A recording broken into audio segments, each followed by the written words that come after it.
नमस्कार। आज हम बात करेंगे 406, 420, 467, 468, 471 दंड अपराध संहिता।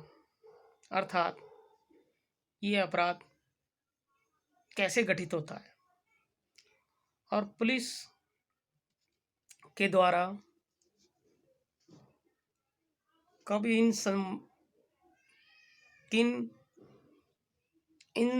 धाराओं के संबंध में पुलिस के द्वारा प्रयोग किया जाता है। 406 क्या है आप समझेंगे। 406 जनरल भाषा में बोला जाता है अमानत में खयानत।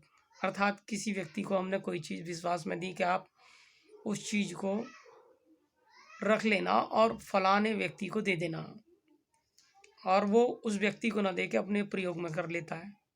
अर्थात जिस कार्य के लिए वो दी थी वो वह कार्य नहीं करता, बल्कि उसे अपने उपयोग में ले लेता है और अपने इस्तेमाल में कर लेता है, तो उसी को अमानत में खयानत अर्थात 406 होना बोलते हैं। इसके अंदर जो सज़ा का प्रावधान है वह 3 साल का है और जुर्माने के साथ में किया जा सकता है माननीय न्यायालय के द्वारा। इसे आपराधिक न्यास भंग बोला जाता है। आपराधिक न्यास भंग बोला जाता है। अब हम बात करेंगे 420 के संबंध में। 420 क्या है। 420 छल है। छल किस तरह का। छल किसी भी तरह का हो सकता है, जैसे कि मैं आपको धोखा दे के बोलूँ कि मैं आपको ये प्लॉट दे रहा हूँ और प्लॉट नहीं दे के मैंने केवल पैसे ले लिए और प्लॉट मैं तुम्हारे नाम नहीं करता। ये भी एक तरह का छल है।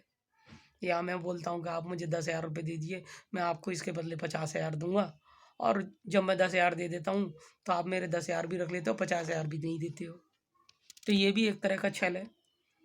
तो जब छल 420 ही करता है कोई व्यक्ति, तो उसके संबंध में कितनी सजा होती है। अर्थात बेईमानी करके चीज़ों का विनियोग कर लेना, किसी संपत्ति को प्राप्त करना, फिर बेईमानी ढंग से छल के थ्रू संपत्ति प्राप्त करना। संपत्ति में बहुत सारी चीज़ें आ जाती हैं। संपत्ति में हर चीज़ आती है, रुपया पैसा ये सब जितनी चीज़ें होती हैं वो खासतौर से वस्तुएं, वो जो पैसे से संबंधित हैं वो सब वस्तुएं मानी जाती हैं। ठीक है जी। और इसके अंदर जो सजा का प्रावधान है 7 साल तक की सजा दी जा सकती है और साथ में जुर्माना किया जा सकता है। ज़्यादातर 406 और 420 कुछ केसों में एक साथ लगा दी जाती है। ठीक है ना, क्योंकि ज़्यादातर लोग पैसे लेते हैं या झूठ बोलते हैं, इसी तरह से कार्य करते हैं, तो वो दोनों एक साथ लगती हैं। अब एक और धारा बात करते हैं 467। ये अपने आप में अलग तरह की धारा है जो दस्तावेजों के छेड़छाड़ करने के संबंध में लगाई जाती है। ज़्यादातर ये इस तरह की धारा है जिसके अंतर्गत लोग बाग किसी भी दस्तावेज को कूट रचित करते हैं। अर्थात जैसे कि किसी ने के साइन कर लिए, या फिर किसी ने पैसे के संबंध में गलत इन्फॉर्मेशन जोड़ दी।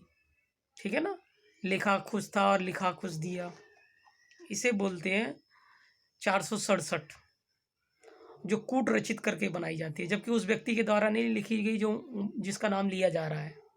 इसी को बोला जाता है साथ में 467। और इसके अंतर्गत सजा का प्रावधान है आजीवन कारावास। ठीक है जी। और कम से कम 10 साल की सजा का प्रावधान दिया गया है। ठीक है, साथ में जुर्माना भी लगेगा। अब हम बात करेंगे 468 की। 468 क्या है। 468 छल के साथ किया गया कोई कार्य दस्तावेजों में, और फिर उन्हें संपत्ति का प्राप्त होती है और कूट रचन के साथ की गई हो। जैसे कि उस व्यक्ति के नाम फलान प्लॉट है और वो व्यक्ति तो प्लॉट को बेचता नहीं है, लेकिन उसने किसी दूसरे व्यक्ति ने वैसे ही कागज़ बनवा के और वैसे ही सब साइन वाइन करा के किसी दूसरे व्यक्ति को बेच दिए। तो इसी को बोलेंगे छल करके, कूट रचित करके दस्तावेजों को 469 के अंतर्गत 468 के अंतर्गत ये सब कर देना। इसके अंतर्गत 468 में 7 साल की सजा और जुर्माना है। अब जब कागज़ तैयार कर दिए, सब कुछ रजिस्ट्री कराने पहुंचा और उसने सरकारी आदमी के सामने जब पेश किया तो वो ओरिजिनल की तरह दिखाया, जबकि वो ओरिजिनल नहीं है। तब एक और सेक्शन बनता है, उसे बोलते हैं हम 471। ये ज़्यादातर किसी दस्तावेज को छल करके, बेईमानी करके या विश्वास में कमी पैदा करके तैयार करके जब किसी के तीसरे या पक्ष के सामने ओरिजिनल कागजात के रूप में पेश किए जाते हैं, तब 471 लगाई जाती है। जैसे 400 से 420 शुरू में लग रही थी, लेकिन कुछ दस्तावेजी छेड़छाड़ कर दी गई और अन्य छल कर लिए गए और उसके बाद फिर असली के रूप में पेश किया गया। 3 बातें हैं। तो कभी कभी क्या होता है, जब केस बनता है तो किसी केस में ये सारी धाराएं एक साथ लगती हैं। 420, 406, 467, 468, 471। और क्योंकि 468 जो धारा होती है वो आजीवन कारावास तक का दंड देती है, जिस कारण से वह नॉन बेलेबल होती है। ठीक है ना। उपयुक्त मामले में इस तरह का जो केस जब बनता है तो ये मान के चलिए कि हर तरह प्रकार से उसमें बेईमानी करी गई है, तब जाके ये सभी धाराएं लगती हैं।